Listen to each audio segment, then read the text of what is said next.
Saw a flyer somewhere recently had kind of a cool effect where they had a magnifying glass on top of a photo, and of course wherever the magnifying glass was, that part of the photo was enlarged. So I thought it might be interesting to try and duplicate that. Now in order for this to work, what you have to do is have two different resolutions of the same photo. So here I have the same photo at a higher resolution. And the reason we do that, of course, you can't simply enlarge, like duplicate the layer and enlarge, because the quality would go downhill. So you need to actually have a second version of your image. So what I basically did was took the high resolution one and then made a second one that was lower resolutions to end up at this level.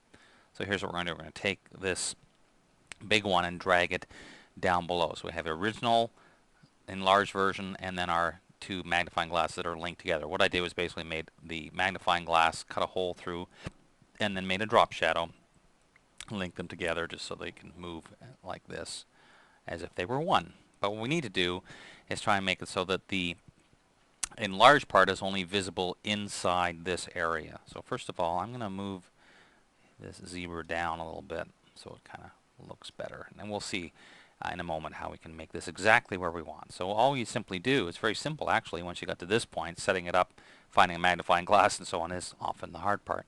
Is simply take the magic wand tool and click in the middle of where you want the enlarged part of the magnifying glass. Then we click on our enlarged layer to select it and simply add a layer mask. Click on the add layer mask button and watch what happens. Now only that part shows. So wherever we've clicked with the magnifying glass is the effect we want. Now it's a little off, so all we need to do is unlink the layer mask and the layer, so I can click back on the layer, take my move tool, and reposition the head to kind of match up a little better with where it would actually be if it was enlarged.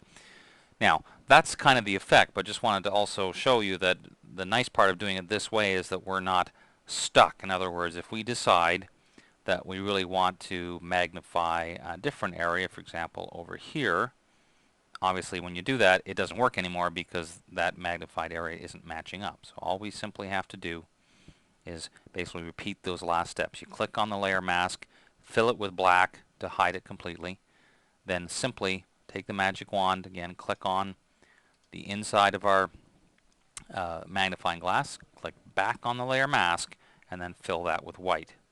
And again, as necessary, remember they're still unlinked, so I can click on the larger version of the zebra and kind of move it up and offset a little bit like you would if it was a quote real magnifying glass to get the effect we want.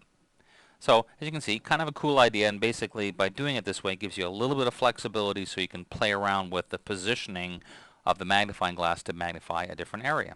There you have it. You know, one of the side benefits of techniques like that one is when you use a magnifying glass, you're never quite sure what you're going to find.